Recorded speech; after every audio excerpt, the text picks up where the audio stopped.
allumez la télé, le train de la bonne humeur démarre. Vous êtes sur la RTG. Nous émettons depuis la colline la plus célèbre de Coloma. Bonjour à toutes et à tous. Merci donc de nous rejoindre dans ce 3e numéro de la semaine de Zénith sur Coloma. Voilà, vous le savez, ici, nous traitons des sujets socio-éducatifs, culturels et parfois artistiques.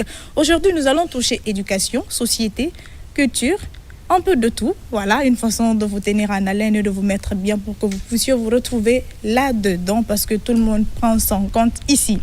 Voilà, donc l'équipe au grand complet ou à moitié complet? Bon, au grand complet. On va dire au grand complet. Youss, le rhétoriqueur, le slammer maison, il est coach, hein? Coach en art oratoire, enseignant. Nanana, entrepreneur, beaucoup de corps à son arc et c'est comme ça on l'aime. Bonjour Youss et bienvenue. Bonjour Amika, bonjour à tous ceux qui nous suivent de près ou de loin. On dit souvent que le soleil n'oublie pas un village à cause de sa petitesse et justement nous n'oublions personne ici, on parle de chaque... Oui, bonjour.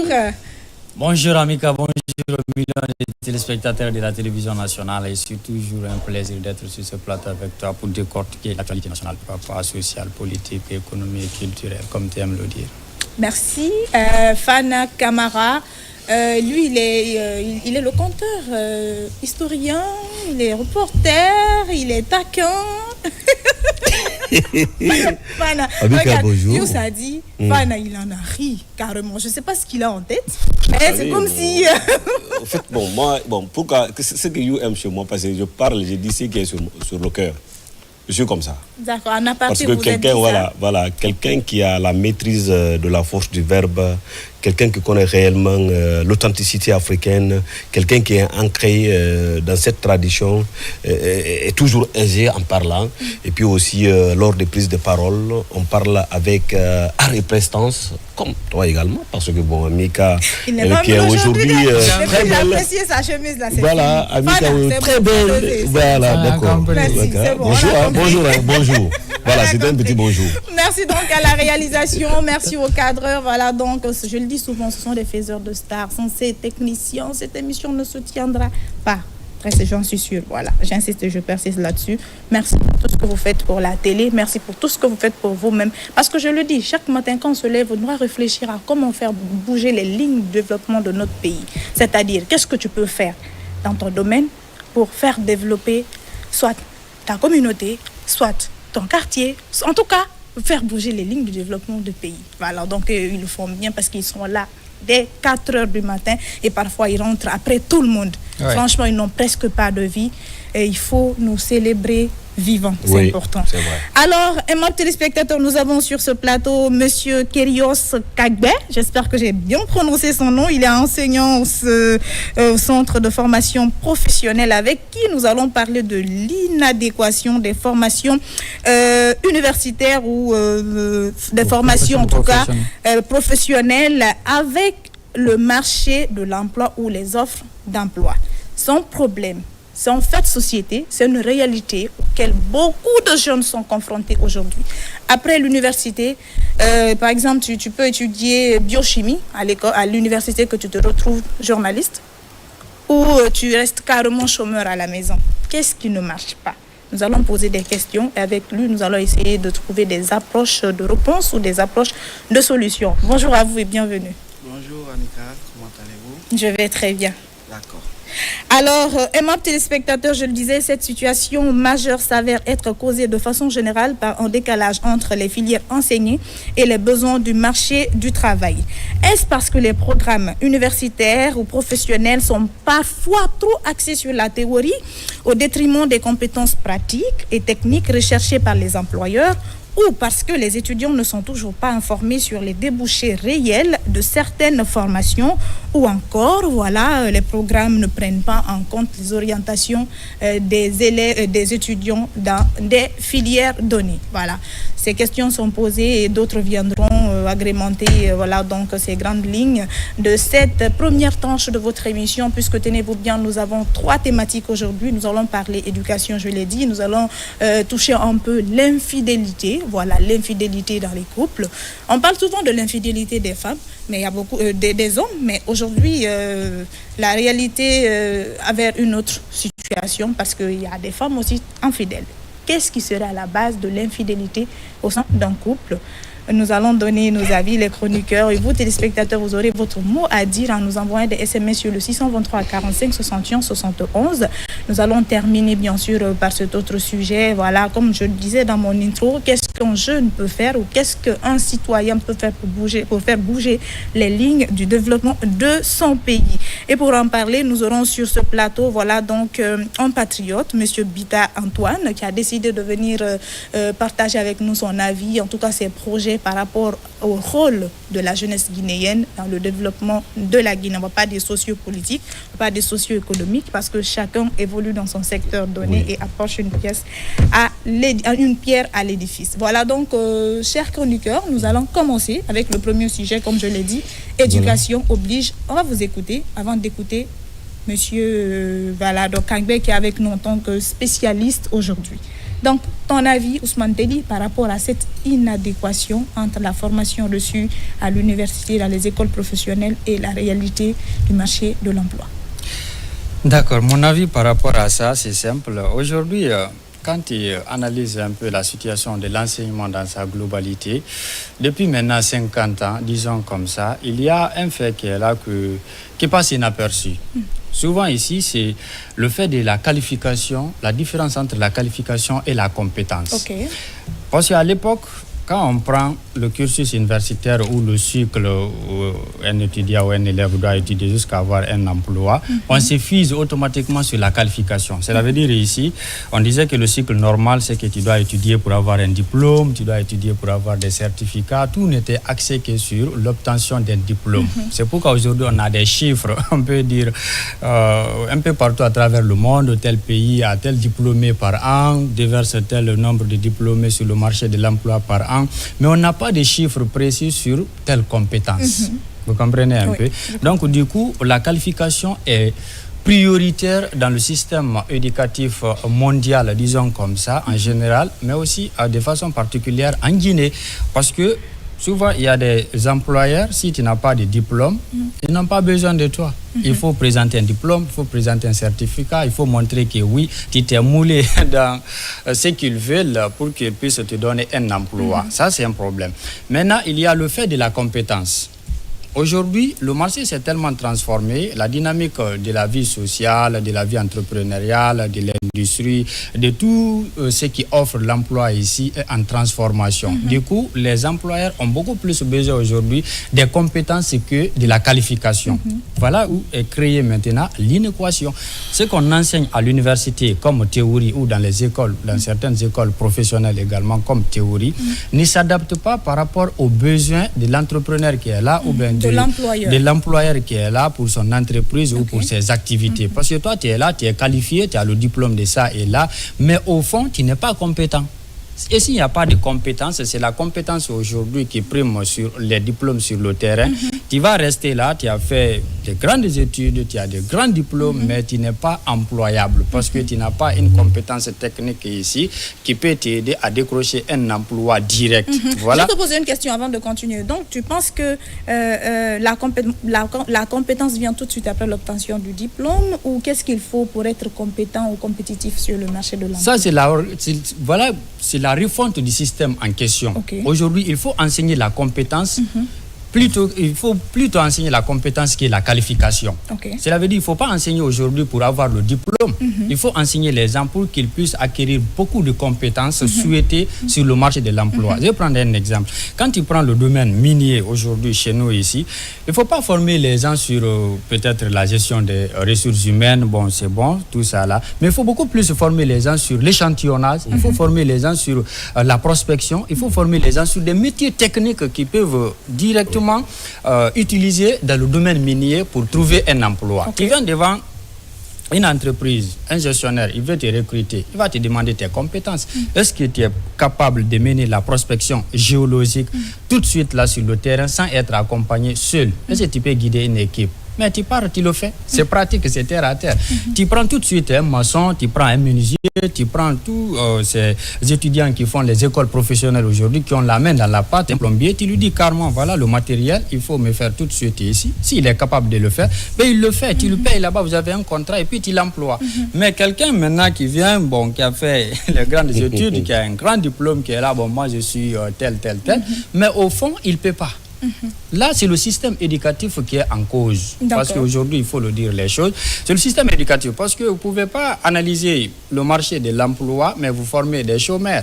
Il faut analyser le marché de l'emploi. Est-ce qu'aujourd'hui, le marché de l'emploi a besoin de quel type d'étudiants, de quel type de sortants, de quel type de métier, de quel type de compétences? Vous formez les gens en fonction de ça. Mais si vous ne formez pas des gens en fonction de ce que le marché de l'emploi a besoin, vous allez toujours former des chômeurs. Donc aujourd'hui, il faut revoir ces niveaux, sinon ça risque d'être très compliqué dans un futur proche, parce que nous savons que la population est jeune, la population demande encore de l'emploi, parce que les jeunes ont besoin de travail. Donc le problème, c'est au niveau du système éducatif. D'accord. Ne penses-tu pas, tu l'as dit, c'est ton avis, et je pense que l'avis est personnel, on doit accepter ainsi, mais moi, ma question par rapport à ton analyse, est-ce que ne penses-tu pas que chacun doit jouer son rôle là-dedans?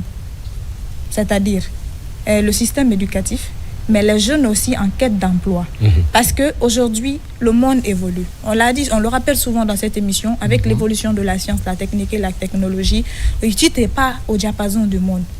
C'est compliqué d'être, si tu veux, entre griffes, utile. Oui, je te comprends. Non, je continue. C'est difficile d'être utile, par exemple, ou c'est difficile de décrocher tout de suite un emploi de ton choix.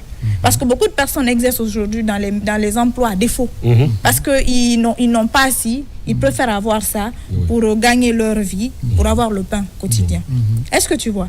Donc, et si on demandait aux jeunes, peut-être de mettre, comme on appelle, peut-être à la maison le diplôme obtenu, mais pourquoi ne pas se recycler? Se recycler, prendre d'autres formations qui sont demandées maintenant.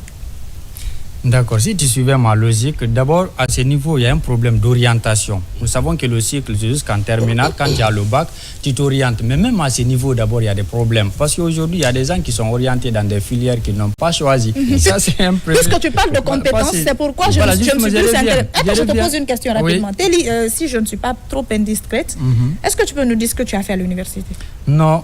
Vas-y, parce que je vais terminer. Oui, vas-y. Attends, je vais faire un tour de table pour voir un peu jusqu'où le sujet. Je vais commencer, si tu veux. Oui, vas-y, attends. Tu auras le temps. Moi, j'ai fait logistique. Tu as fait logistique. Et aujourd'hui, tu es?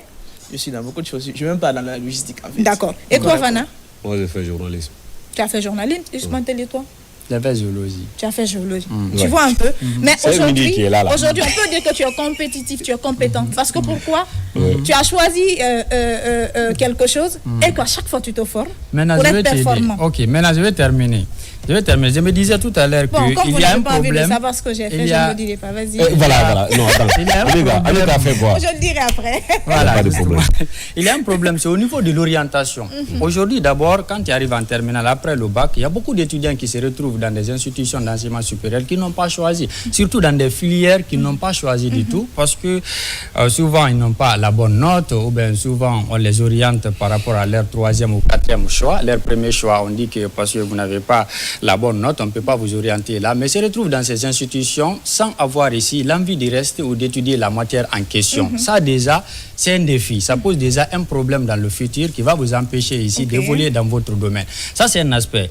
Maintenant, le deuxième aspect, c'est lié à la compétence. On ne vient pas à l'université uniquement parce que souvent on nous a orienté en sociologie que c'est la sociologie seulement qu'on doit étudier. Non, je suis désolé. Le monde est en train de se transformer. Quand on parle de l'acquisition des compétences, il faut étudier toutes les compétences possibles liées à la sociologie. Ce n'est pas seulement la sociologie théorique, c'est un exemple que je prends. Les sociologues peuvent m'excuser beaucoup. Ce n'est pas seulement la théorie liée à la sociologie qu'il faut étudier. C'est tous les aspects aujourd'hui qui peuvent t'aider à être un bon sociologue ici, surtout disponible à travailler dans n'importe quelle entreprise. Donc aujourd'hui, quand on parle de l'acquisition des compétences, c'est pas seulement parce que tu as fait une matière donnée que tu dois être centré dans cette matière pour pouvoir mener ta vie professionnelle future. Il faut l'acquisition de beaucoup d'autres compétences liées à ce qui tu as fait de base. C'est ce qui pourra te permettre de t'ouvrir beaucoup plus d'opportunités. Sinon, si tu dis seulement j'ai fait ça seulement, c'est ça ne pourra pas marcher. C'est pourquoi il faut élargir et c'est l'université naturellement qui doit donner cette opportunité. D'accord. Donc il faut créer aujourd'hui un champ plus élargi lié à la matière de base que l'étudiant est en train de mener, parce que souvent aujourd'hui on est en train de même parler des cours d'entrepreneuriat, de tout ça là. Moi je pense qu'il faut renforcer tout ça là et mettre à côté de ce que l'étudiant est en train d'apprendre principalement sur son cursus universitaire. Oui, voilà, Mika, bon, moi je dirais qu'il est temps de se remettre en question. C'est parce qu'aujourd'hui l'emploi est beaucoup plus axé sur la pratique, surtout la formation professionnelle. Tout le temps je disais à quelqu'un, je dis aujourd'hui l'État a ouvert des opportunités. On parle de Simandou 2040, mais qui va en bénéficier? C'est lorsqu'on est formé. Et puis les employeurs, ils savent que réellement, quand on va mettre ça, il faut éviter. Aujourd'hui, beaucoup de jeunes aujourd'hui sont en train de faire face avec les diplômes universitaires. Ce n'est pas les diplômes universitaires aujourd'hui qui sont pris en compte, mais le résultat axé sur le résultat. Ce que la personne est capable de produire, ce que l'entreprise a besoin. Même dans les CV, souvent, quand tu dis aujourd'hui à un jeune de faire un CV, Amika a besoin, par exemple, Amika a sa cellule de communication. Amika dit, j'ai besoin de quelqu'un qui peut faire du marketing. Paf, tu vas voir quelqu'un, ce que toi, tu n'as pas besoin là. Il t'envoie ça. Donc, c'est une question de se remettre en cours, voir réellement quel plan qu'il faut, quelle stratégie qu'il faut adopter, non seulement pour gagner des emplois en Guinée. Aujourd'hui, on parle de projet de raffinerie avec la société Spika Bofa, qui va rejoindre plus de 6 000 emplois. Mais est-ce qu'on peut, comment dirais-je, quelqu'un peut-être qui a fait la géographie à l'université et qui n'a pas fait aujourd'hui une formation professionnelle qui peut répondre aux aspirations des employeurs. Moi, c'est tout ce point-là, j'ai soulevé cette question pour partir en profondeur, pour trouver un plan, non seulement d'adapter les cursus maintenant universitaires, comment dirais-je, à l'offre, non seulement des employeurs. Sinon, on va dire que, vous savez, moi j'ai fait le tour quand même en Guinée, partout où il y a des problèmes là, les trucs d'emploi, tu vois, par-ci par-là, il y a des barricades, il y a ceci, il y a cela, c'est ce problème-là. Si toutefois que l'employeur qui est là, vous n'avez pas de compétences. Parce que lui, il a si bien dit, en phase d'installation, les sociétés minières en phase d'installation, même un forgeron, il peut prendre pour aller défricher. Mais arrivé à un certain niveau, phase d'exploitation, là, ils ont besoin, franchement, des gens qui sont formés en chimie, en géologie, en gaz SSE. C'est pourquoi aujourd'hui, j'en appelle à la conscience collective des présidents des délégations spéciales, non seulement de trouver quelques formations. Aujourd'hui, il y a l'ONFP, qui sont là, qui donnent des formations. En tout cas, aujourd'hui, par exemple, ceux qui ont commencé par là, il y a des trucs qu'ils ont déclenché, par exemple, à Bofa, par exemple, ils ont déclenché ça. Il y a plus de 300 et quelques jeunes qui sont en train de suivre la formation maintenant en gaz SSE. Parce qu'ils sont clairs là-dessus, ils ont aussi mesuré l'avenir de ces jeunes vis-à-vis non seulement de l'installation de toutes ces sociétés minières, à Bofa. Parce que si les jeunes aujourd'hui ne sont pas formés, ça va être une perte pour nous. À l'avenir. Donc c'est tout ça là qu'il faut mesurer. Et il ne s'agit pas d'aller seulement à l'université et de former les gromologues. Comme quelqu'un me disait, il dit en Guinée aujourd'hui, on forme les gromologues. Mais au niveau de la pratique, quand tu les mets en pratique aujourd'hui, Amika est journaliste, elle est en train d'exercer son métier. Mais aujourd'hui, tu ne peux pas lui dire que je vais prendre Amika, de ramener par là. Amika même consensueusement, ça là, je n'ai pas fait une formation adéquate à ce que vous allez m'offrir. Là, il y a ces peurs, toutes ces peurs-là. Je ne peux pas partir à la recherche de l'emploi. Et puis, elle va se recroqueviller sur lui. Souvent, il y a des jeunes qui disent, Amika a dit quelque chose pour dire que, il y a des chômeurs. Il y a des chômeurs. En chôme, c'est quelqu'un qui est à la recherche de l'emploi. Ce n'est pas quelqu'un qui est assis à la maison. Quand on a reçu une formation à l'université, toi-même tu vas regarder l'opportunité qui est là en face de toi. Est-ce que c'est en conformité avec ce que moi j'ai reçu, j'ai fait à l'université? Et les questions maintenant de se remettre en cause, choisir des écoles professionnelles pour aller se former, pour au moins revenir. Ça, comment dirais-je, l'opportunité là-bas, c'est pour toute une vie. Donc moi, c'est par rapport à ça, et puis voici ma position, pour voir aussi comment est-ce qu'il faut voir les études universitaires pour qu'on puisse, comment dirais-je, établir les programmes qui répondent réellement aux critères réellement choisis par les entreprises. D'accord. Merci Fana Camara et mes téléspectateurs si vous venez de nous rejoindre. Nous parlons à présent de l'inadéquation entre les formations reçues à l'université, en tout cas dans les écoles professionnelles et le marché de l'emploi. Voilà, j'y arrive. beaucoup d'avis et tout. Il y a Youss aussi qui en a à dire, je sais. On pose la question, est-ce le système éducatif? Est-ce les diplômés eux-mêmes? En tout cas, nous trouverons ensemble ici une stratégie ou des approches de solutions pour corriger un peu, voilà, cette situation. Oui, Youss, le rhétoriqueur. Merci Amika. Voici une thématique qui me concerne vraiment particulièrement parce que je suis de ceux qui à peine ont été diplômés au Yambolo. Et justement, ce n'est pas pour s'en vanter, c'est justement pour lever l'équivoque sur la façon de penser de plusieurs personnes. Déjà de base, moi je vais aller à la base, à la source de la problématique en fait. Il y a un souci psychologique qu'on a drainé durant des années. En Guinée et ailleurs aussi, je le pense, il y a ce qu'on appelle des métiers méprisés. Donc, quand les gens me disent il y a chômage, moi je vois, il y a des gens qui ne veulent pas faire certains métiers. Est-ce que je vois? Et ça, c'est une sorte de chaîne que les parents ont eux-mêmes tissée. Les parents, à l'enfance, un enfant peut dire, moi je veux être mécanicien, je veux être policier, je veux être tel. Le papa ou la maman dit, non, laisse ce rêve-là, ça c'est pas pour toi. Tu veux faire par exemple un travail manuel, on te dit non, c'est pas un travail pour toi. Tu vaux mieux que ça. Il faut que tu fasses banque et finance, il faut que tu fasses tel. Donc déjà, on a méprisé certains métiers de base. Donc les métiers là rapportent de l'argent. C'est évident. Quand le marché a besoin de ce métier, ça apporte de l'argent. Donc si les métiers qui sont des métiers qui proposent à ceux qui les font on va dire ici, de la providence, et que déjà à la base des parents refusent à leur enfant de le faire, ça complique les choses. Mais imaginez un enfant qui grandit en se disant, je ne ferai pas tel métier manuel, je ne ferai pas ceci, je ne coifferai pas les gens par exemple, même s'il aime ça. Il évolue ainsi et puis il choisit une option droit. Droit, il est sortant de son Phonia, il a une licence en droit. Et puis voilà, qu'est-ce qui se passe? Il y a trop de gens comme lui. S'il n'est pas le meilleur, s'il n'est pas parmi les 10%, il n'aura pas un emploi. Ou s'il n'a pas de chance, ou il n'a justement, pas de bras long. Aussi de réseau. De aussi, relations. De relations, ça complique les choses pour lui. Et justement, cet enfant-là en particulier, si il continuait sur son rêve-là, il aurait pu ouvrir un salon de coiffure qui allait le rapporter à la fin de mois 5 millions, 10 millions. L'agrandir. Justement, avec le temps, il l'agrandir, il devient quelqu'un qui impacte dans ce domaine. Donc voici un peu l'équivoque. On se dit, ouais, vraiment, les parents sont en train de faire du mal aux enfants, mais pas que les parents, c'est la société en entièreté qui fait ça en fait ici. Mais qui plus est, il y a aussi le marché. Le marché de base, il est évolutif. Ouais. Il n'est pas statique.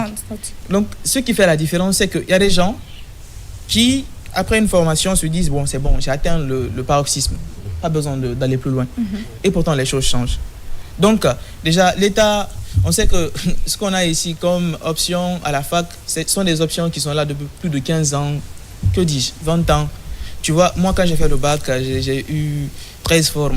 On m'a orienté vers Gamal. Et on me dit physique, chimie, maths. De base, c'est pas ce que je voulais faire. C'était pas ton choix. Génie info. Mais voilà, c'est ce qui est proposé. Et maths, physique, chimie, le plus souvent, je ne dis pas dans le cadre particulier, ceux qui en sortent deviennent professeurs. Le plus souvent. Il y a des cas particuliers, par exemple, où celui qui fait maths devient une sorte d'analyste quelque part. Mais le plus souvent, c'est ce qu'ils font en fait ici. Quand tu prends les 80%, c'est ce qu'ils font. Donc, c'est pas encourageant pour quelqu'un. Donc, je pense aussi que les cours proposés dans les institutions doivent être un peu revus. Parce que si à chaque fois on propose les mêmes choses d'étudiants, ils sortent et puis c'est le même système qui continue, c'est compliqué. Les gens aujourd'hui critiquent la sociologie, les sciences du langage. Moi, je pense que ces options-là doivent être. Mais il ne faut pas qu'on ait un grand nombre là-bas, quoi. Ça doit exister. Il faut quand même des gens qui étudient le langage de quelqu'un. Il faut des gens qui étudient la société. S'il n'y a pas ça, comment on va faire? Lorsqu'on a un projet qui porte ici sur la population, comment on va faire en fait ici? Il ne faut pas les négliger. Toutes les filières se valent. Justement. Mais il faut prioriser les filières qui peuvent être, on va dire ici, et propulser le pays. Donc justement, on parle de filières pratiques, par exemple ici, dans les mines, tout ce qui s'ensuit. Mais il faut vraiment voir ce qui va marcher. Mais si à chaque fois on reproduit le même système, les mêmes cours sont donnés, c'est compliqué en fait ici. Donc moi, je touche un peu cet aspect particulier et surtout mettre en avant des possibilités d'avoir des fonds pour les entrepreneurs. Moi, je pense aussi que c'est une solution valable. Plus il y a des gens qui entreprennent, plus ils vont embaucher des gens qui ont le besoin d'emploi en fait ici. Mais si tout est centré vers l'État et quelques-uns, par exemple, ici ont des entreprises, c'est compliqué. Tout le monde ici n'a pas l'accès forcément à l'État. Il y a un nombre limité. Les entreprises aussi ont un nombre d'employés qui est limité. Donc s'il y a moins d'emplois, le marché il est saturé par des étudiants sortants qui n'ont pas d'emploi et des entreprises qui ont déjà atteint leur maximum ici, c'est compliqué. Donc il faut qu'on ait plus d'ouverture, qu'on ait plus d'entrepreneurs qui entament des projets et qui sont accompagnés, et qui font qu'après, quand tu as ton entreprise, tu peux employer 5 à 10 personnes, 100 personnes, et ça fait qu'il y a moins de chômeurs dans la cité. Donc il y a tout ça en fait. Je pense que Fana et Telly ont abordé l'aspect, par exemple, étatique. Moi, je parle ici de l'aspect, on va dire, sociétal. Le fait que le cerveau est formaté. Donc, il faut qu'on diminue cet aspect particulier, qu'on évite de dire aux enfants, ce métier-là, c'est pour les moins nantis, c'est pour les moins intelligents. Chaque métier, si un enfant aime un métier, moi j'ai aimé le slam, j'ai aimé l'art oratoire. On m'a dit de base ici que ce ne serait pas un métier qui serait payant, mais ça paye aujourd'hui. Moi ça paye. Moi je vais dans les écoles, j'enseigne ce que je fais là et puis ça marche. Donc c'est possible, mais il faut que les parents arrêtent de cloisonner les enfants dans une sorte de spirale. On te dit il faut être banquier, il faut être logisticien, il faut être ceci, médecin. Même en journalisme, on dit que le journalisme ne nourrit pas son homme. Quand on va à l'université, vous dites ça tous les jours, mais vous ne laissez pas. Voilà, merci donc. On a pris les avis de nos chroniqueurs et ma téléspectateurs. À présent, nous allons aller avec M. Kerios Kangbe qu'on reçoit sur ce plateau comme spécialiste. Voilà, il est enseignant au centre de formation professionnelle. Avant d'aller tout de suite dans le sujet, est-ce que vous pouvez nous faire l'état des lieux, la situation des écoles, des centres professionnels en Guinée? Bon, comme état de lieu, je pense que beaucoup d'efforts ont été faits. Est-ce qu'on se comprend? Il y a beaucoup d'efforts et j'encourage encore l'État et les promoteurs privés avec tout le financement qu'ils mettent dans ce secteur. Mais l'état de lieu reste toujours alarmant. D'accord. OK. Tant côté État, tant qu'au côté, comme ce que l'a abordé mon frère ici à côté, le côté social. Vous savez, nous n'allons pas nous lancer les pierres en disant que non, c'est l'État qui a mal fait. Est-ce qu'on se comprend? Ou de l'autre côté, on va dire non, c'est les apprenants qui ne veulent pas apprendre. Je suis enseignant. Et je sais qu'il y a des étudiants, des apprenants qui se donnent à fond. Ils veulent apprendre. Ils ont la volonté. Mais la réalité sur le terrain, c'est que ce qui viennent, les infrastructures ou bien peut-être le programme de formation ne sont pas adaptés aux besoins. Avant même de monter sur le plateau, j'ai eu un débat avec M. Telly où je dis, moi je ne vais accuser personne. La première des choses, l'État fait déjà un effort pour, à travers le code des investisseurs, ça peut aller, appelle les investisseurs pour qu'ils viennent créer. Et lorsqu'ils créent, les investisseurs créent créent leur entreprise. Vous êtes d'accord avec moi que ça va créer de l'emploi. Et ces emplois, ces investisseurs mettent sur les réseaux sociaux ou bien mettent dans les journaux les fiches de poste. Et ces fiches de poste détaillent un peu ce que peut le profil recherché par l'entreprise. Et l'État, de l'autre côté, a déjà une idée sur la plupart des entreprises de la place recherchent quel profil. Maintenant, dans mon catalogue, ou bien dans mes universités, dans mes instituts, quelles sont les filières de formation que j'ai mis en place pour former mes jeunes? Est-ce qu'on se comprend? Donc là, lorsque l'État regarde d'abord ce que propose, c'est que les profils recherchés par les entreprises et les différentes formations lancées dans les universités, est-ce qu'il y a adéquation? En fait, c'est comme ça, moi, je veux expliquer, c'est-à-dire votre thème. Est-ce qu'il y a adéquation entre ce que le profil recherché par les entreprises et les formations proposées par le système? Et là, les entreprises sont les promoteurs d'entreprises, c'est des investisseurs. Et quand tu prends la définition de l'entreprise, la finalité, c'est le profit. Est-ce qu'on se comprend? Maintenant, lui, je recherche le profit. Maintenant, est-ce qu'il va recruter un médiocre? Excusez-moi le terme.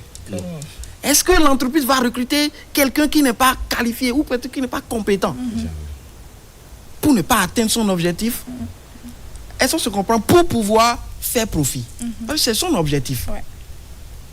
Maintenant, l'étudiant qui finit, qui tape la poitrine pour dire je suis diplômé. Parce que c'est le terme qu'on a l'habitude d'employer. Je suis diplômé. Avec farce. Est-ce qu'on se comprend? Il tape la poitrine et il dit bon, là, je suis sur le terrain, je veux trouver un emploi. Il va aussi sur les sites de recherche d'emploi, il tombe sur des offres, et en réalité, lui-même, il se dit en réalité, ce que j'ai fait à l'université, ça ne cadre pas avec l'offre. Ça n'a rien à voir. Hein? Et là, il se pose la question de savoir quand est-ce que j'aurai ma chance? Quand est-ce que j'aurai l'emploi? Automatiquement, nous sommes actuellement à l'ère du changement, c'est-à-dire, automatiquement, quand je vois que ça, là, je ne pourrai pas le faire, je pense à autre chose. C'est clair. Et d'où l'auto-emploi. Maintenant, est-ce que l'auto-emploi, là, ce secteur-là, l'État peut aussi penser à ce secteur pour demander, pour voir comment est-ce que je peux aussi pousser mes jeunes à s'auto-employer. C'est vrai, hein, il y a beaucoup d'efforts, il y a des centres de formation professionnelle. Alors c'est pour ça, la question va venir après, je sais. C'est pour ça que je dis, nous n'allons pas accuser un clan et nous positionner sur un autre clan. Non. Les responsabilités sont partagées. Tout simplement. D'accord. Alors, il a dépeint un peu cette réalité. Franchement, c'est cohérent ce qu'il a donné comme... Voilà, donc... Mais moi, ce que j'ai envie de savoir, puisque quand nous posons une thématique, il faut forcément penser aux conséquences. Vous avez, dans votre analyse, touché un peu les causes, les conséquences. Là, j'aimerais qu'on attaque carrément qu'est-ce qu'il faut. Qu'est-ce qu'il faut? Parce que la réalité est déjà là. Et beaucoup de jeunes vivent cette réalité aujourd'hui. Ils sont diplômés, ils sont à la maison. Il y en a même qui ne cherchent pas de stage. Il y a ça aussi. Tu as touché l'orientation. Il y a des gens, par exemple, moi, je suis orientée, j'ai été orientée dans une filière que je n'ai jamais choisie. Je n'ai jamais choisi. Et Télé a parlé de moyenne. Moi, je pense que le plus souvent, tout n'est pas lié à la moyenne. Je ne sais pas comment ils font avec les orientations, mais il y a un gros boulot à faire là. Parfois, c'est biaisé. Il y a un gros boulot à faire parce que tu peux pas avoir comme il a, tu peux avoir 13 forts, très bien, comme au bac et être orienté dans... Là où il y a la place. Te jeter. Non, ça c'est te jeter. Non, on t'envoie là où il y a la place. Mais, voilà, justement, il a dit le rôle aussi de la société à jouer là-dedans. C'est important. Parce que moi, personnellement, j'étais orientée là où je n'aimais pas. Mais si mon entourage n'était pas d'un soutien fort, j'allais me perdre. Me perdre comment? Parce que j'allais partir sur le terrain de je ne mérite pas ici. Je fais une requête. Et quand est-ce qu'on prendra en compte cette requête, je risquais de faire une année blanche. Est-ce que tu vois? Donc, l'entourage a été d'une aide très importante. Parce que, maman, par exemple, m'a dit, non, tu sais pas pourquoi on t'a amené là-bas. Il faut réfléchir. Il y a forcément quelque chose là-bas que tu aimes. Dans la vie, même dans le noir, tout n'est pas noir. Observe. Tu peux avoir une petite once de blanc là-dedans. D'accord. Est-ce que tu vois? Donc, ce qu'il a dit et ce que vous avez dit, je pense que tout est important. Mais là, qu'est-ce qu'il faut pour que chacun pense que chacun joue son rôle, parce qu'il a dit cette responsabilité est partagée. Comment est-ce que chacun doit jouer son rôle pour savoir qu'il est important dans cette situation? On va commencer par qui? Non, tu as à dire, mais bon, normalement c'est à M. Kagbe de nous donner son avis. Mais si tu as une question ou une analyse rapidement. Rapidement, je disais, il a planté le décor. Aujourd'hui, avant de partir vers qu'est-ce qu'il faut pour corriger tout ça, là, moi je disais simplement que c'est un manque de créativité aujourd'hui au niveau de la jeunesse qui envoie tout ça. On est tellement habitué à un système ici, école, emploi, maison, qu'aujourd'hui, il y a un bouleversement mondial. Aujourd'hui, les gens peuvent devenir, par exemple, millionnaires à 21 ans, à 22 ans, dans d'autres pays. Parce qu'il y a les systèmes aussi. Il y a le système francophone, il y a le système anglophone. Le système francophone, aujourd'hui, forcé, on va vous demander votre diplôme, on va vous demander vos certificats, vous avez combien de masters, vous avez combien de doctorats, ça et là. Mais dans le système anglophone, qu'est-ce que vous pouvez faire concrètement? Vous pouvez nous apporter quoi dans l'entreprise? Vous venez, vous faites votre entretien, ce que vous pouvez démontrer, vous démontrez, puis on vous emploie. Mais le système francophone, c'est tout autre chose. Soit vous devez passer d'abord par manche langue, peut-être vous avez un réseau, on vous introduit ça et là, ou bien vous devez passer par des longues études. Moi, je crois que c'est ce qui aussi... ça fait partie des problèmes, quoi. Parce que avant toi, tu ne finissais d'étudier 3 ou 4 ans sur un domaine. À la fin, tu as ton diplôme, mais le domaine a complètement changé. Aujourd'hui, il y a le numérique. Ce que toi, tu as étudié théoriquement pendant ces 4 ans-là, quelqu'un d'autre peut le faire en une fraction de seconde. Tout ce que toi, tu as étudié, ça te met carrément, ça te met carrément au chômage. Donc aujourd'hui, il faut beaucoup plus partir vers la créativité, surtout vers la réflexion profonde sur ce qu'on veut devenir dans la vie future, surtout dans la vie professionnelle. Avant de poser peut-être une question. Merci. Vas-y. Voilà, et comment dirais-je, moi je dirais qu'aujourd'hui la Guinée étant un pays en chantier entre la formation universitaire et professionnelle, qu'est-ce qu'il faut redynamiser? Surtout quand on sait qu'on recherche beaucoup plus de compétences, de la compétence pratique. Je crois que tu reviens avec la question de qu'est-ce qu'il faut. Façon globale. Non, c'est pas qu'est-ce qu'il faut. J'ai déjà la question déjà posée. Il va commencer déjà à répondre et à engager, bien sûr, ce que moi j'avais posé comme question. Parce qu'on a M. Benoît aussi qui est impatient et tout. Alors nous sommes soumis je vais vous surprendre. Je vais vous surprendre parce que, au fait, cette question n'a pas aussi lieu d'être. Parce que nous-mêmes, on voit tout en fait. Actuellement, en Guinée, on constate que le pays est en chantier. Le pays est en chantier. Et quand le pays est en chantier, la Guinée a besoin de la main-d'œuvre. Nos replacés ont déjà mis en place des outils, des moyens, des systèmes en place pour dire, ici, nous avons l'intention de construire ça. Nous avons tel projet pour ici. Maintenant, qui va le faire? Ok. Donc si on trouve, le système éducatif aussi trouve l'organisation parfaite pour mettre en place des instituts, des écoles nationales de formation professionnelle. Parce que moi je dis toujours quelque chose. Vous n'allez pas me demander de faire la différence entre université et institut de formation professionnelle. Lorsque tu quittes une institut de formation professionnelle, tu es directement employable. Vous comprenez? Directement employable. Et là, l'État aussi, parce que c'est... excusez-moi, je pense que c'est une idéologie que je suis en train de mettre en place pour l'État. Si c'est possible, ça peut aller. L'État aussi peut créer des écoles nationales pour ces cadres. C'est-à-dire quoi?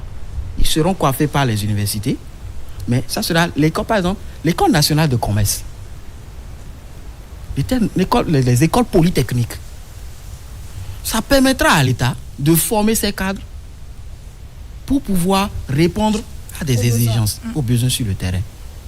Donc, la formation professionnelle, tout à l'heure, Youss disait qu'il y a de ces étudiants ou bien de ces trucs-là qui ne veulent pas. Ils disent que ça, là, je ne veux pas.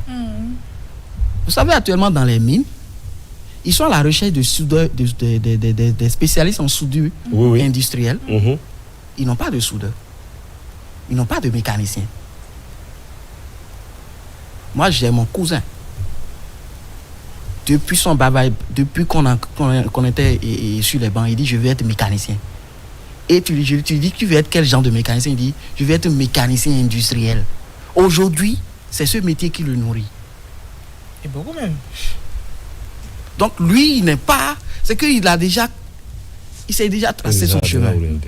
Donc, comment nous allons faire pour que nos jeunes, parce que nous avons un taux de chômage à plus de 60%, c'est pas quelque chose qu'il faut prendre à la légère. C'est pas banal, hein?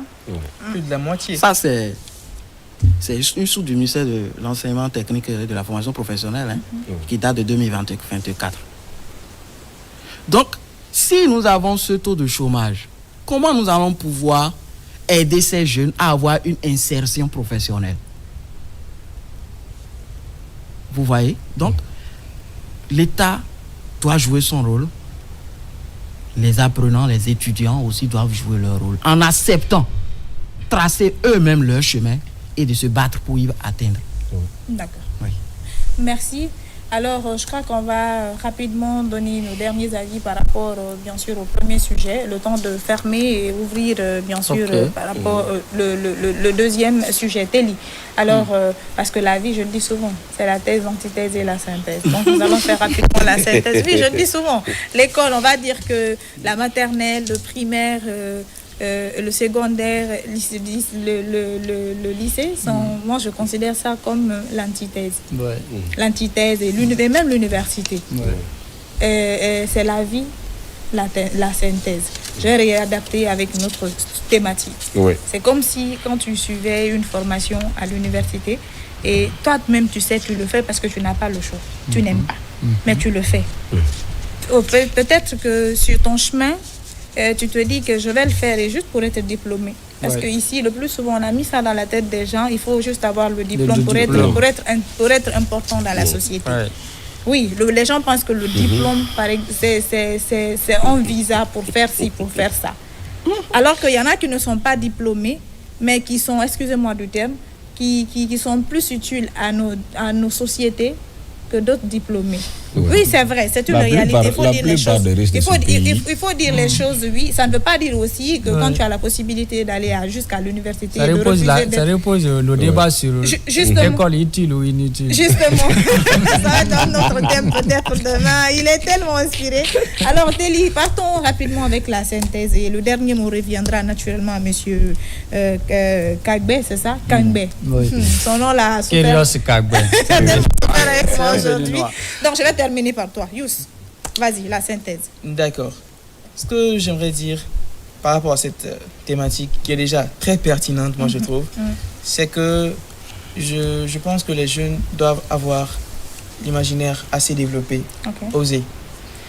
Moi, quand je faisais l'université, je me disais que si je finis, je suis diplômé, c'est pour mon père le diplôme, pas pour moi.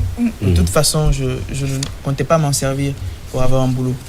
J'ai développé des compétences qui allaient m'aider à avoir un boulot. Et c'est ce qui s'est passé. Donc justement, je voudrais quand même ici que les jeunes s'ouvrent aux 1000 possibilités, qu'ils essaient de voir en eux c'est quoi les compétences les plus adaptées à ce que je suis, qui je suis, qu'est-ce que j'aime faire.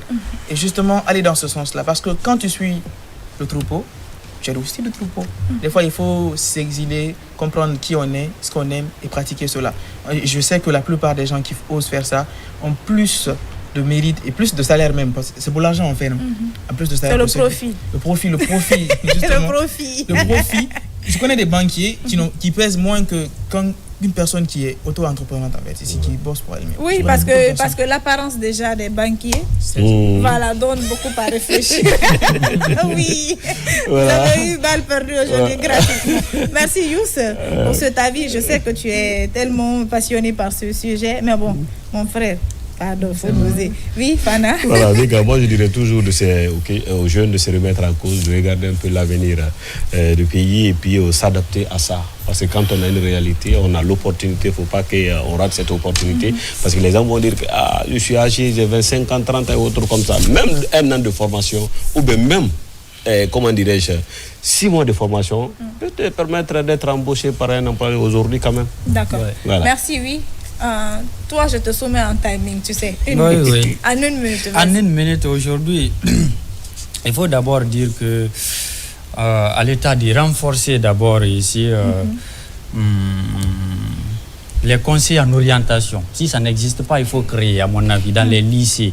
Parce qu'aujourd'hui, tu es en terminale, en 12e année, on sait que tu as 18 ans, ou 19, ou 17, ou 20 ans. C'est qu'on peut dire encore que tu ne sais pas ce que tu veux dans la vie. Donc, je pense qu'au niveau des lycées aujourd'hui, on doit mettre ici des conseillers en orientation, les équiper, les former très bien. Quand un élève vient, il a le bac, il vient voir le conseiller en orientation. Le conseiller l'évalue d'abord sur toutes les matières et lui demande sa vision du futur. À travers ça, le conseiller peut lui conseiller, lui dire il faut t'orienter dans tel domaine, dans tel domaine, dans tel domaine. Ça peut être utile dans ta vie proche. Parce qu'on ne peut pas faire quelque chose qu'on n'aime pas et surtout on ne peut pas évoluer dans quelque chose qu'on n'aime pas. Même si l'État ne t'emploie pas, si toi tu connais ton travail, tu sais ce que tu veux, tu aimes ce que tu fais, tu auras de la créativité forcée, tu vas créer de la valeur, tu vas créer tes entreprises et puis tu vas collaborer avec l'État. Ça, c'est un premier aspect. Deuxième aspect, je termine rapidement. Deuxième aspect ici, c'est revoir le contenu de nos programmes dans les institutions d'enseignement supérieur. Le monde est en transformation. Aujourd'hui, le numérique aussi est en train de bousculer les choses. Je pense qu'il faut quitter la théorie, partir beaucoup plus vers la pratique, que ce soit dans les écoles professionnelles, que ce soit dans nos universités. On n'a pas beaucoup besoin ici de grands diplômés, on a besoin de praticiens, ceux qui peuvent faire des choses sur le terrain. Parce que il y a l'autre aspect qui est lié encore aux offres d'emploi. Souvent, il y a des entreprises qui font des offres d'emploi que moi je dénonce, qui demandent parfois 5 ans d'expérience, 10 ans d'expérience, 15 ans d'expérience. Minimum, c'est 3 ans d'expérience. Quand tu viens de l'université, tout de suite là, on te demande 3 ans. Mais ça casse le moral totalement. Tu te dis, bon, c'est pas fait pour moi, je passe à autre chose. Ça aussi, il faut changer cela. Et surtout, changer le contenu des programmes, adapter ici au marché de l'emploi, permettre aux gens d'avoir de l'emploi sans gros diplôme. On peut t'appeler, on t'interroge, qu'est-ce que tu peux apporter réellement? Il faut qu'on cultive ça aussi, cette créativité, permettre aux gens qui créent encore d'évoluer. Surtout, il y a beaucoup de jeunes aujourd'hui qui créent des startups, qui créent des entreprises, avoir des fonds ou avoir quand même un accompagnement rigoureux pour ces jeunes ici, pour qu'ils puissent s'épanouir. D'accord, s'épanouir. Merci. Alors, le dernier mot vous revient naturellement. Nous vous écoutons. Avec intérêt, bien sûr. D'accord, merci. D'abord, je vais toucher du doigt les deux côtés, c'est-à-dire l'État et les demandeurs d'emploi. D'abord, l'État, je le remercie. Je remercie l'État pour l'effort, parce qu'on ne va pas nier. Il y a de l'investissement qui se fait, d'accord.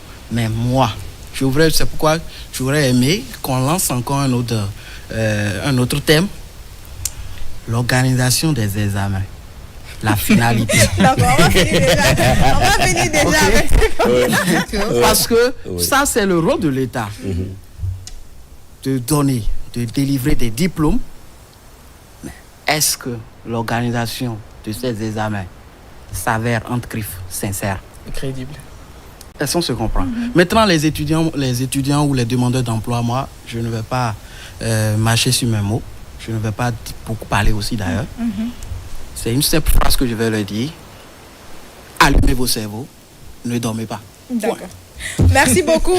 Allumez vos cerveaux, ne dormez pas. Allumez la télé, suivez-nous. Vous serez beaucoup servis. Parce que vous avez une masterclass gratuite ici sur ce plateau aujourd'hui. C'est vrai que les gens en parlent, mais de façon peut-être pas très approfondie. Voilà, si vous avez la possibilité d'avoir des avis, vous vous retrouvez forcément là-dedans. Mais aujourd'hui, je pense qu'au sortir de cette émission, vous avez eu des astuces ou des approches, ce qu'il faut faire si vous vous retrouvez dans la même situation. Grâce et le plaisir pour nous de vous avoir sur ce plateau. Merci. Vous avez beaucoup de sujets que je souhaitais en débattre, mais il est là, comme lui déjà, il n'est pas conseiller en orientation, mais il saura vous conseiller. Vous aurez d'autres émissions. Et avoir plus de temps d'antenne et partager votre expérience. Et donc Youss, on va dire merci à notre invité. Le temps, bien sûr, d'installer le deuxième. Marquons une courte pause, mesdames et messieurs. Et je dis bien, on se retrouve sur ce plateau.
Donc, sur ce plateau, mes téléspectateurs, j'espère que vous êtes toujours dans vos positions. Voilà, ça fait plaisir de vous servir tous les jours au compte de cette émission de lundi au samedi, mais avec cette équipe les mercredis et jeudis, bien évidemment. Alors, j'espère que vous avez beaucoup appris avec le premier sujet. Merci donc à notre invité, M. Kerios Kangbe, enseignant au centre de formation professionnelle, avec qui nous avons parlé des causes, des conséquences, mais également des approches de solutions du premier sujet. Voilà, l'inadéquation entre la formation professionnelle ou la formation universitaire et le marché de l'emploi. Voilà, donc à présent, nous allons attaquer le deuxième sujet rapidement, parce que ce sont des avis qu'on va prendre avant de terminer avec le rôle de la jeunesse dans le développement de notre pays. Mais bien avant, on va dire bonjour à M. Benoît. M. Bittard. M. Bittard, hein? Bittard, d'accord. Bittard Antoine. Bittard Antoine. Benoît, là, attends, j'ai tellement dit ça. Bittard Antoine.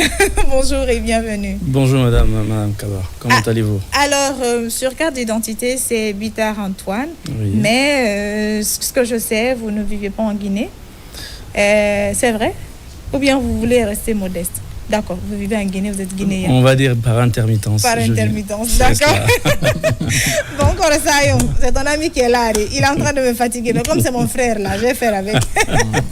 Bonjour, c'est l'équipe qui est là. Et bienvenue sur Zénith sur Quelema. Merci Madame Kaba, merci à ces chers monsieur. C'est vrai un soldat du micro. Donc, je vous fais ma révérence.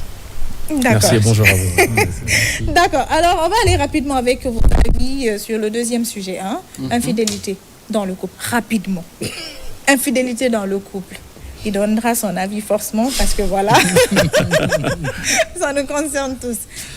Ousmane Telibari, oui. Vas-y.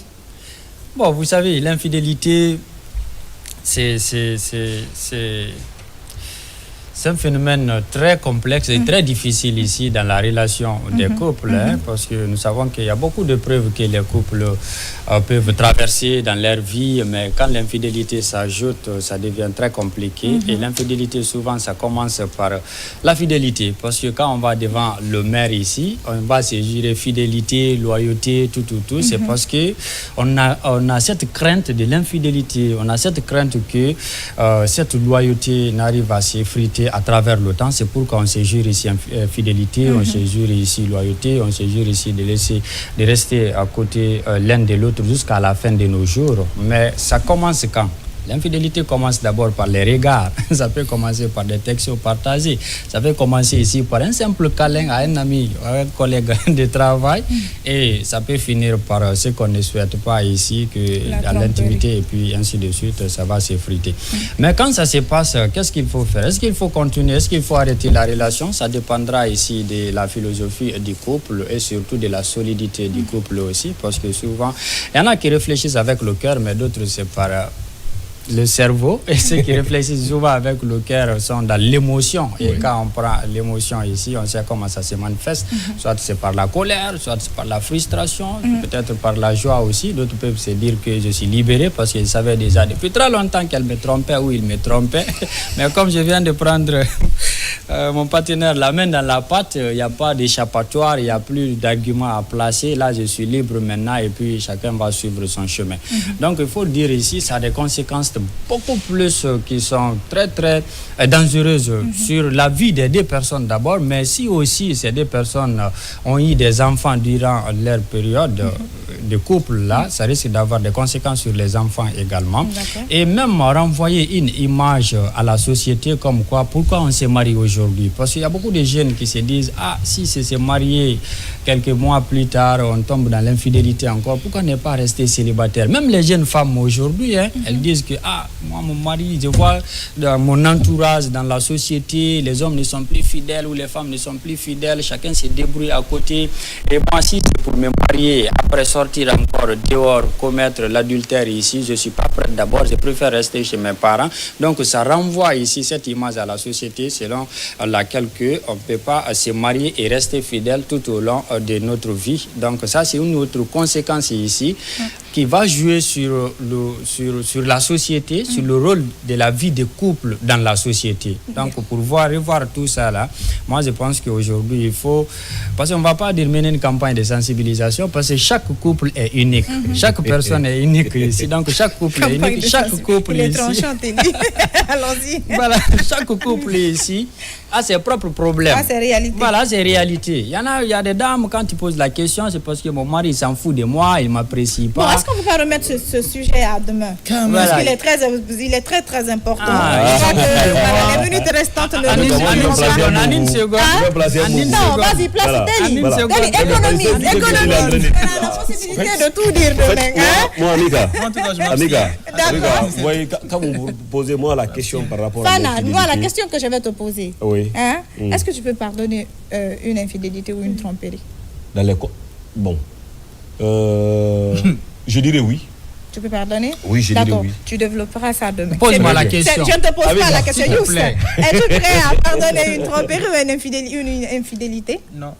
Pose-moi la question. Oui, là. Ah, monsieur Antoine, êtes-vous prêt à pardonner une infidélité ou une tromperie? On va dire que, disons, c'est une question à facettes variables. Donc, tout dépend du contexte. Oui. Quand ça devient... Ah, c'est ce que j'étais dit. D'accord, il n'y a pas de souci. Tu voulais dire beaucoup de choses. Est-ce qu'on va faire monsieur? Mais disons, généralement, oui, parce que Dieu même, subhanahu wa ta'ala, lui-même, il est le premier pardonneur. Oui. Donc, et pourquoi pas nous? Mais la relation ne deviendra plus comme avant. Oui, disons, il y aura certainement une perte de confiance, une méfiance. Peut-être qu'avec le temps, avec, disons, le recul, avec, disons, les efforts des uns et des autres, le pot cassé peut se recoller. D'accord. Qu'en pensez-vous, madame? Il y aura toujours une fissure, hein? D'accord, c'est mon avis. Alors, on va... Qu'en pensez-vous, madame? Moi? Oui. Bon, moi, je pense, comme il l'a dit, tu sais, c'est pas facile pour une femme de donner sa position par rapport à l'infidélité. Non, bon? Oui, c'est pas facile. Par exemple, une femme, quand tu es dans une relation, tu es mariée, par exemple, tu as des enfants, donc tu réfléchis à plusieurs fois avant de dire je pardonne pas, je pardonne. Mais ça dépend de la gravité de la situation. Les petites tromperies, oui. Mais l'infidélité flagrante, jamais. Parce qu'il y en a, il y a des infidélités intentionnelles.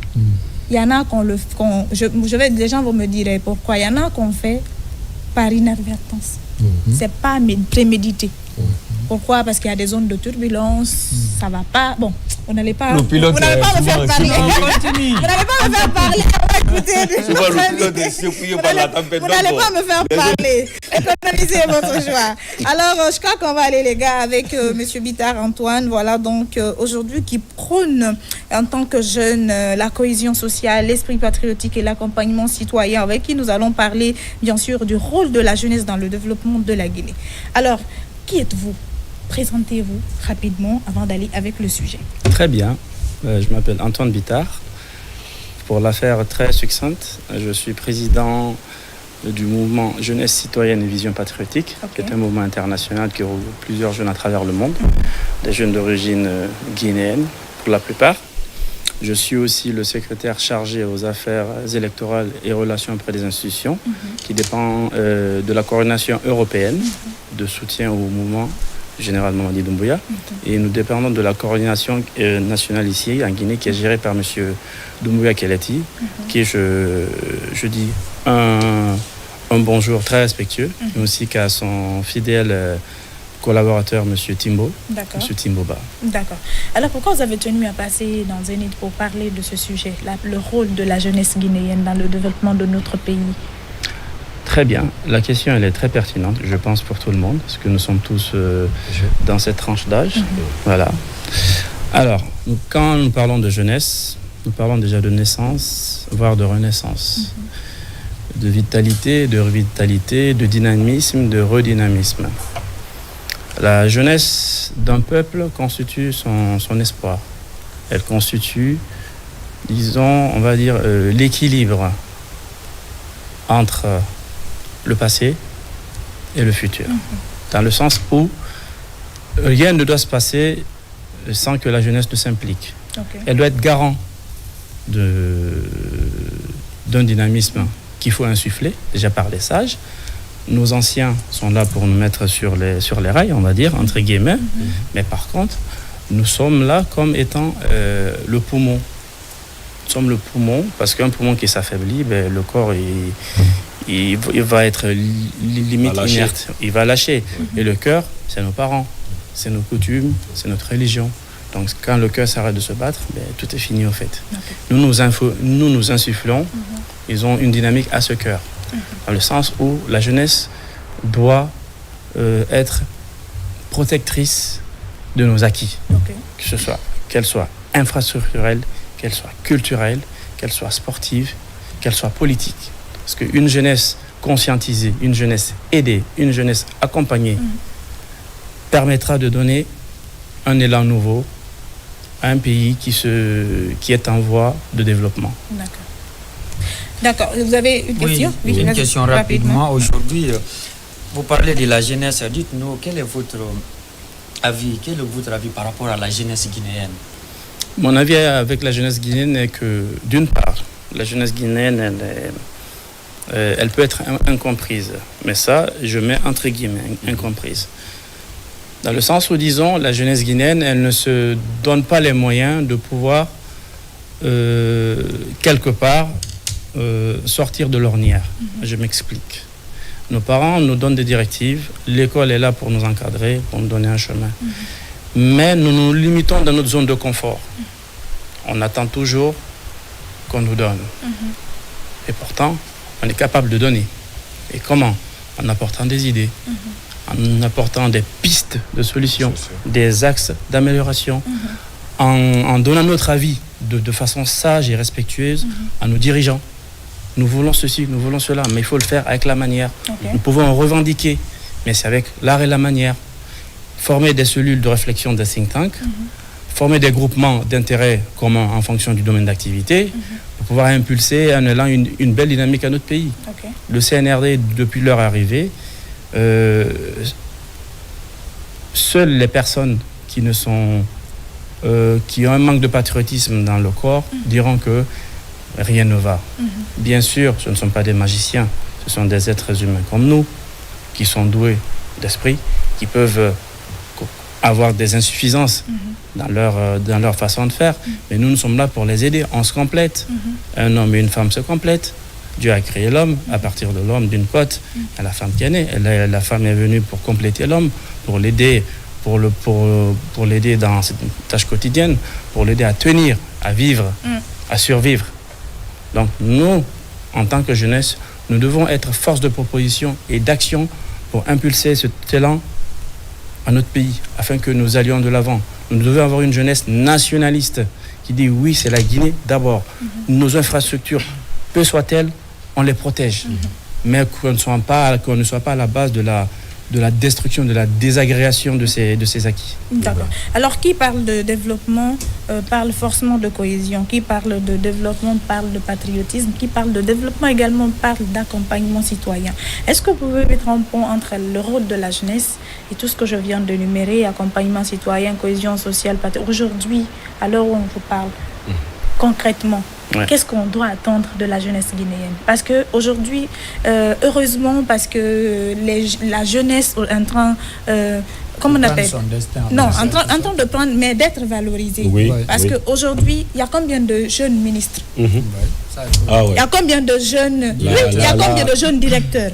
C'est comme si les jeunes, quand on les met à la tâche, pourront, avec, je l'ai dit encore, l'accompagnement, toujours avec l'aide du conseil des sages, des aînés. Exactement. Parce que dans le premier sujet, je voulais le dire, mais je n'ai pas eu l'occasion de le faire. Les diplômes ont leur place, l'expérience a sa place, la compétence également. C'est pourquoi dans une direction, il faut un peu de tout ça pour faire bouger. Le directeur peut avoir un gros diplôme, mais dans la pratique, ici, qu'on n'est pas trop. Peut-être le doyen qui est là, il est un vieux de la vieille, il est là pour lui dire fais ci, fais ça. C'est pourquoi c'est un travail de complémentarité. Voilà, chacun joue son rôle pour que ça marche. Alors, selon vous, concrètement, qu'est-ce qu'on attend de la jeunesse guinéenne aujourd'hui? Alors, c'est une très belle question. Je pense que, disons, cela alimente beaucoup de débats sur les réseaux sociaux. Parce que disons, il y a des moments, quand j'ai le temps, j'y vais, je vois pas mal de groupes de live qui discutent de tout et de rien, qui discutent de la situation socio-politique et culturelle de la Guinée. Ça m'interpelle, je prends mon temps, j'écoute. Et ce qu'il en ressort aussi de mes différents échanges avec, disons, des personnes de la diaspora à l'international, ce qu'il en ressort, c'est que on a une partie de la jeunesse qui est hésitante. Hésitante sur plusieurs aspects. Économique, social, stabilité sociopolitique. Oui, on veut venir investir, mais voilà, qu'est-ce que nous garantit que nos investissements vont être rentabilisés? Est-ce qu'elles seront sécurisées?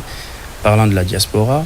Et disons, la jeunesse guinéenne qui est là, il y a disons, voilà, vous l'avez déjà si bien dit en première partie d'émission, c'est que disons, il n'y a pas d'équilibre entre formation universitaire et compétences professionnelles.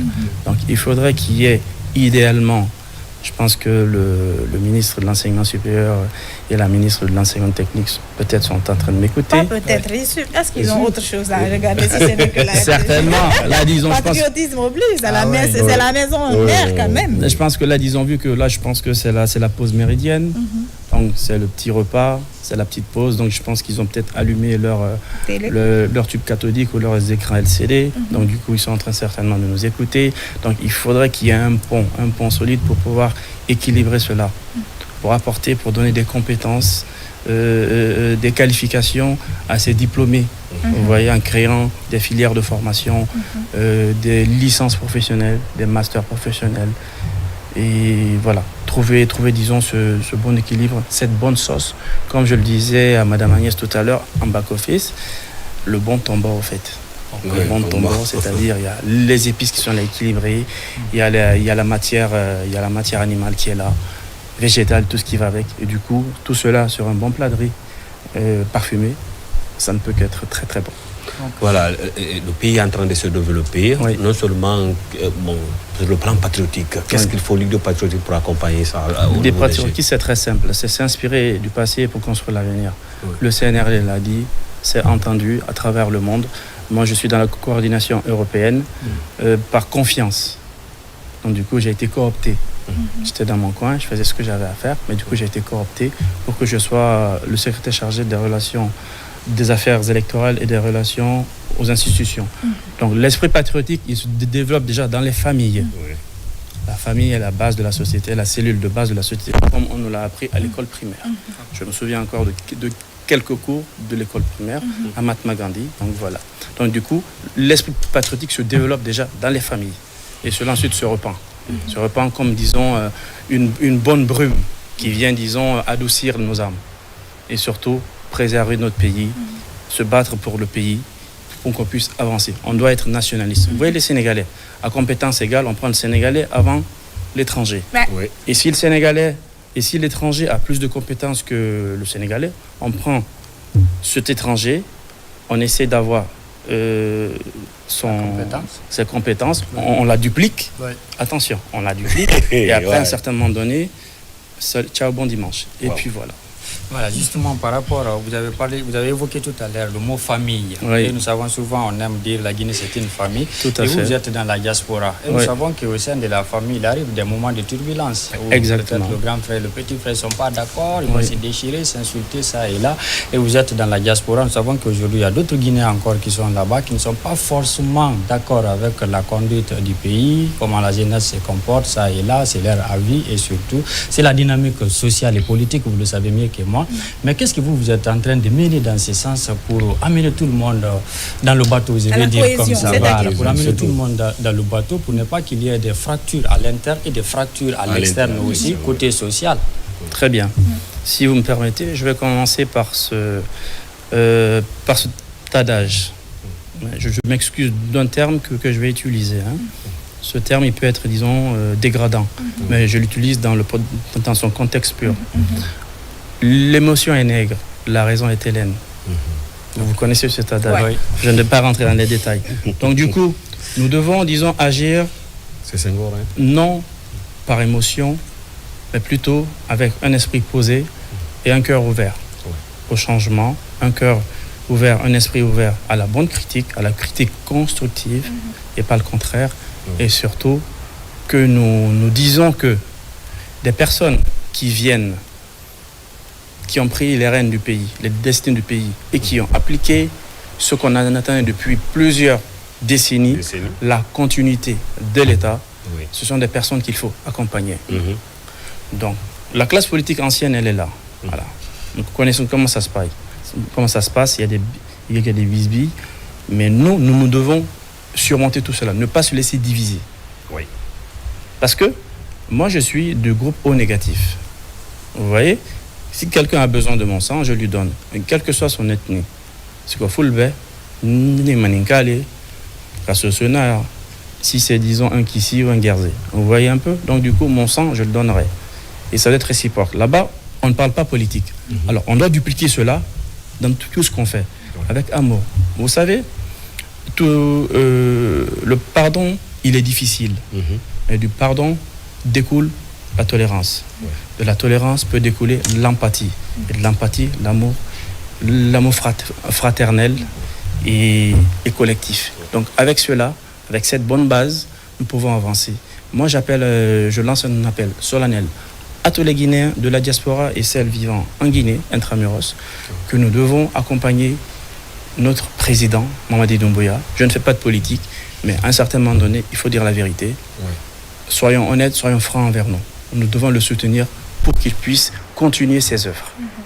D'accord, nous devons le soutenir en fonction, bien sûr, de nos convictions. C'est ça. Parce que chacun, en sa manière, comme tu l'as dit, aujourd'hui, c'est vrai, les choses ont peu changé parce que les gens expriment leur mécontentement sans cassure. Bien sûr. Oui, c'est le taux a un peu baissé un peu aujourd'hui. Eh ben, est-ce que vous avez des projets au-delà de tout ce que vous avez dit? Vous avez été coopté en tant que coordinateur du côté secrétaire chargé aux affaires et tout. Est-ce que vous avez des projets pour la jeunesse guinéenne, pour vous-même, pour la Guinée? Bien sûr. J'ai beaucoup de projets parce que je suis président déjà d'une ONG, Aide Internationale, qui est un récépissé français. Voilà. Et du coup, j'essaie d'implanter cette ONG ici, mais c'est un peu difficile dans les démarches administratives. Mais bon, j'y arriverai. Cette ONG a quoi comme objectif? Le social, le bien-être, le sport comme facteur de réconciliation et bien tant d'autres. Donc, du coup, et cela aussi, il y a de la formation professionnelle, de l'accompagnement, de l'insertion, de la réinsertion même des détenus.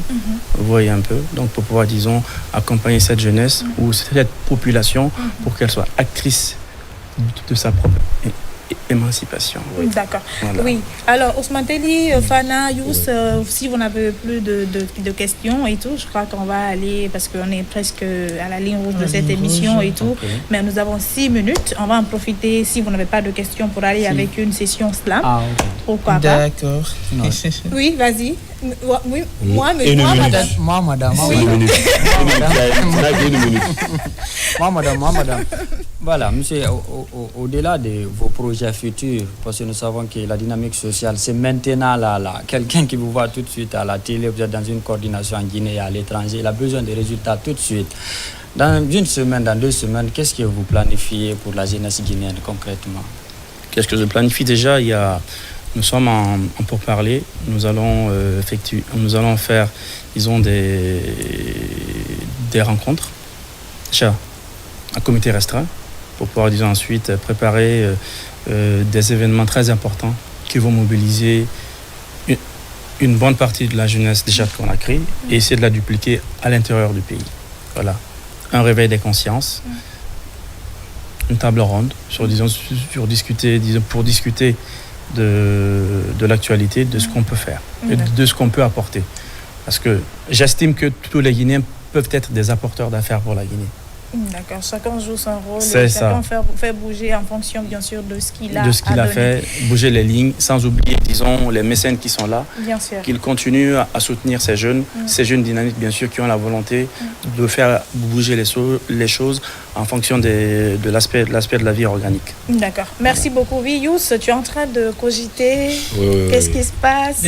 En fait, j'ai écouté avec intérêt monsieur Antoine, si je m'abuse. Et justement, je voyais en fait ici tout le travail qu'ils font derrière, mais aussi ce qui reste à faire en fait. Parce que la Guinée de base est un pays qui a beaucoup de problèmes, et des problèmes qui sont d'une nature très profonde. On va pas se mentir. Brandir des discours de patriotisme, c'est beau, mais à la base, il y a beaucoup de choses qui ne vont pas. On est ethno jusqu'à la moelle de l'os. Et il est difficile à quelqu'un, par exemple, ici, qui pense que son ethnie est supérieure à l'ethnie des autres ici, de voir la patrie au sommet de tout. Il est très compliqué de le faire. Et qui plus est, la jeunesse aussi, on parle de patriotisme, mais tout le monde fuit. Il y a peu qui restent, il y a peu qui ont cette mentalité de rester. Donc, il y a aussi, en fait, ici, le côté sombre on va dire, de la chose, du patriotisme qui est prôné. Donc, j'aimerais que M. Antoine, et vraiment, ce que vous avez entamé, c'est beau, d'aller en profondeur, de vraiment changer les mentalités, parce que le branding, c'est bien, mais vraiment, écouter le problème, le comprendre à la source, c'est aussi bien. Alors justement, il parlait aussi du fait qu'aujourd'hui, il y a beaucoup de jeunes qui ont la facilité, par exemple ici, d'avoir des postes de responsabilité. Mais je pense que c'est la partie visible de l'iceberg.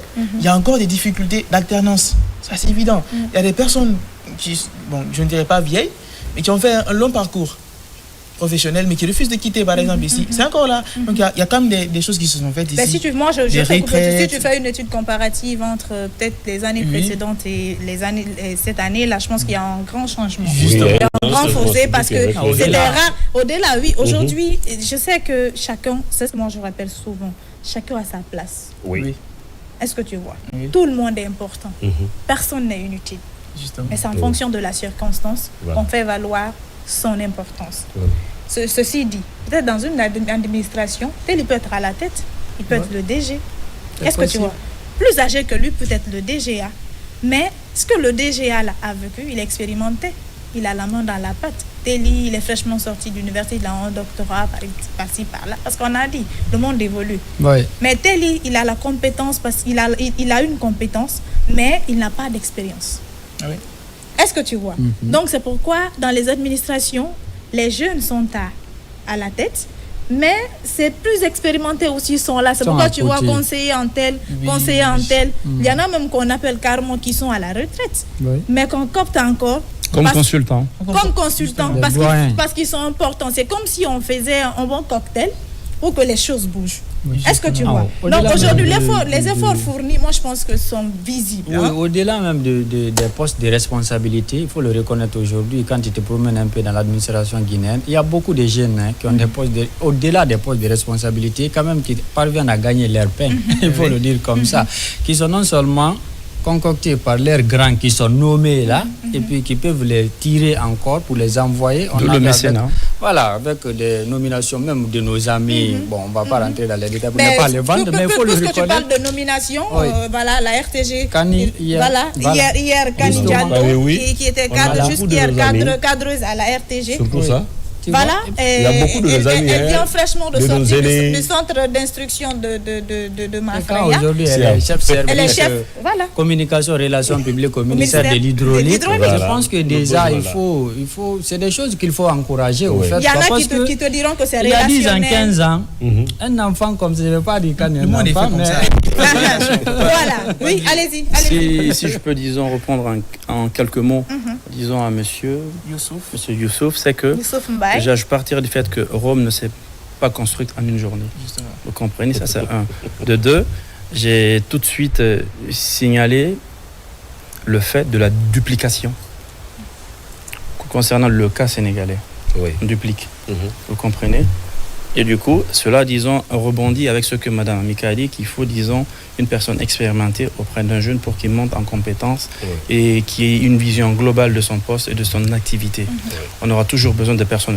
D'où le fait que les consultants sont de plus en plus sollicités.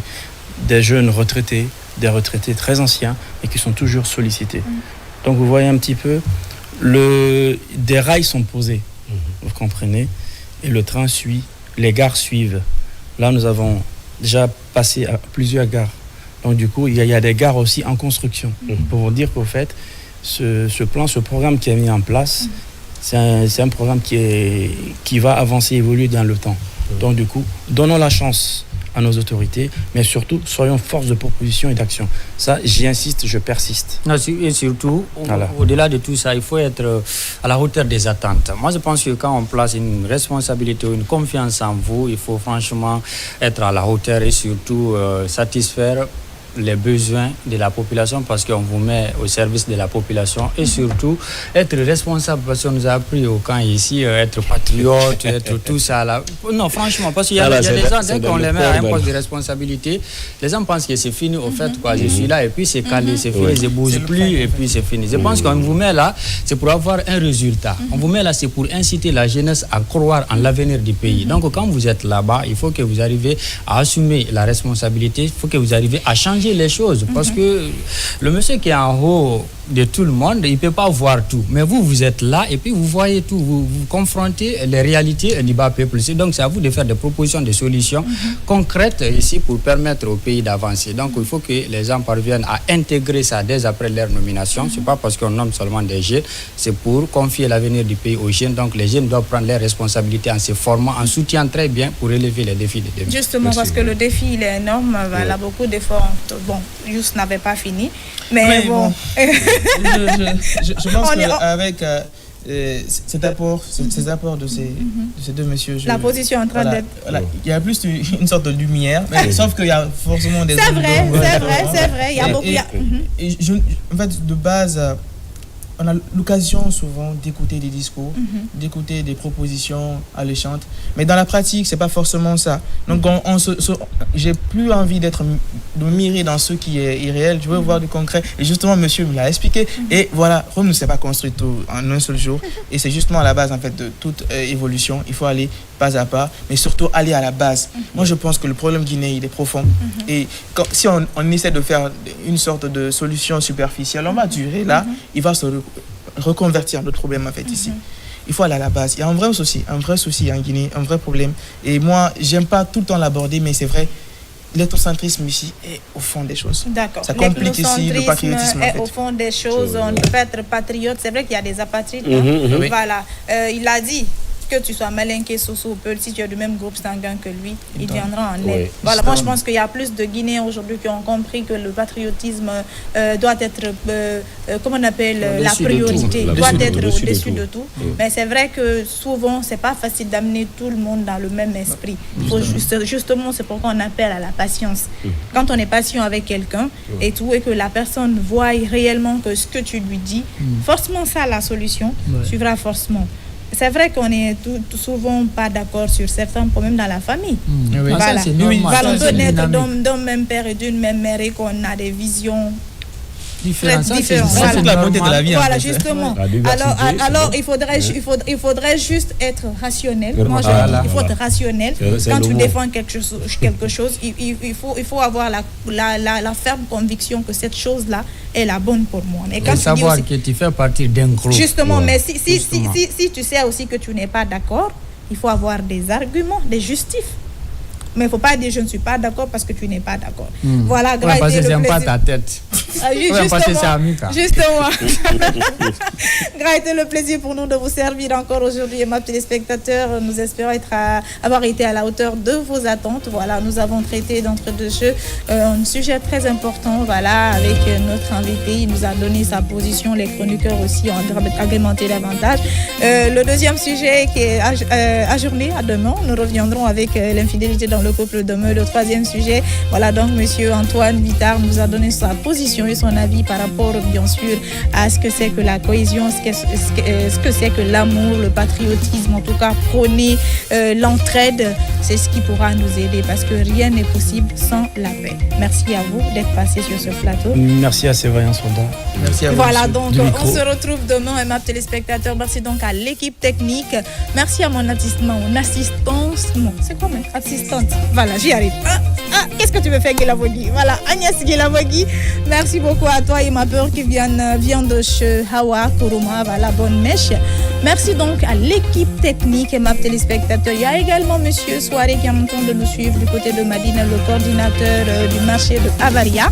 Merci à vous de partout où vous êtes d'avoir pris un peu de votre temps pour nous suivre pour le compte de ce 3e numéro de la semaine. Surtout souriez encore malgré les multiples problèmes. Les problèmes agrémentent la vie, mais la vie mérite d'être vécue. C'est pourquoi il faut se battre et être passionné. Ni en avance ni en retard, tu suis juste ton destin et sois cohérent. Au revoir.